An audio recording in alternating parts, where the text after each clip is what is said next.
কারি কারি bundle bundle টাকা ছেড়ে আমার জামাইকে নিয়ে আসবো। প্রকাশ্যে অস্ত্র নিয়ে সে তার দলবল সহ সব কয়টা লোক সে সহ অস্ত্র নিয়ে এসে চাঁদাবাজি করতো। কন্টিনিউয়াস পারসুয়েশনের মধ্যে গেছে, যার ফলে একটা পর্যায়ে আলটিমেটলি সে আমাদের জাল কেটে আর ফেলতে পারে। চট্টগ্রামে পুলিশের তালিকাভুক্ত অস্ত্রধারী শীর্ষ সন্ত্রাসী ছোট সাজ্জাদ ওরফে বুড়ির নাতি সাজ্জাদ দীর্ঘদিন ধরে পুলিশের ধরা ছোঁয়ার বাইরে থাকলেও শনিবার রাতে স্ত্রীকে নিয়ে ঢাকার বসুন্ধরা শপিং কমপ্লেক্সে শপিং করতে গিয়ে ধরা পড়েছে পুলিশের জালে। এর পরের দিনই রবিবার সাজ্জাদের স্ত্রী এক ভিডিও বার্তা দিয়ে জানিয়েছেন গ্রেপ্তারের পরই কারি কারি টাকা ছেড়ে জামাইকে নিয়ে আসবেন বীরের বেশে। আপনারা যারা ভাবতেছেন আমার জামাই অ্যারেস্ট হয়েছে আর কোনোদিন বের হবে না, ওদের জন্য এক বালতি সমবেদনা। আমরা কারি কারি বান্ডিল বান্ডিল টাকা ছেড়ে আমার জামাইকে নিয়ে আসবো। আমার জামাই বীরের বেশে চলে আসবে।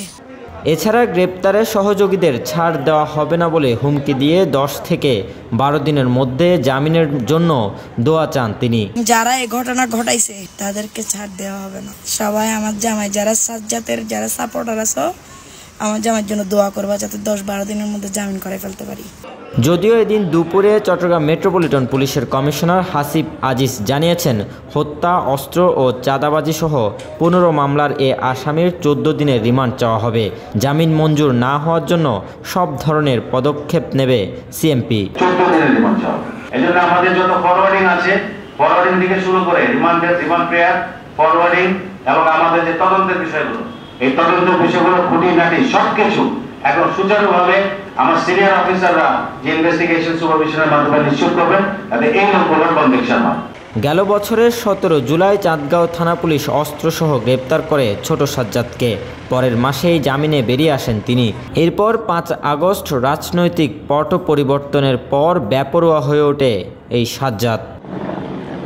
4 ডিসেম্বর নগরীর অক্সিজেন এলাকায় সাজ্জাদকে ধরতে গেলে 5 তলা বিল্ডিং থেকে লাফিয়ে গুলি ছুটতে পালিয়ে যান তিনি। 5 তলার ছাদ থেকে আরেক ছাদে জাম্প করে সে চলে গেছে গুলি করে।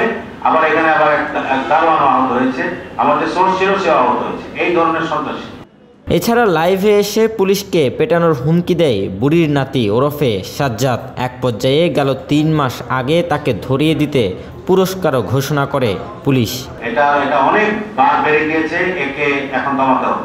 তখন আমি সিএমপি কমিশনার হিসেবে প্রেস বিজ্ঞপ্তি দিলাম যে একে ধরিয়ে দিতে পারলে, জীবিত অবস্থায় ধরিয়ে দিতে পারলে উত্তম অর্থ পুরস্কার দেওয়া।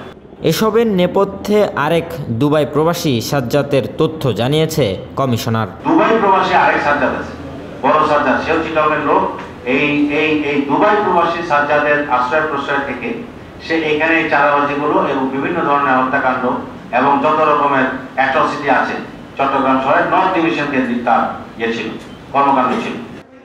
ছোট সাজ্জাদের অনুসারী সহ চট্টগ্রামে তৎপর আরও সন্ত্রাসীদের সাবধান করে সিএমপি কমিশনার বলেন, হয় তাদেরকে নগর ছাড়তে হবে অথবা জেলে থাকতে হবে। Robin Dasgupta, news now 24, Chittagong.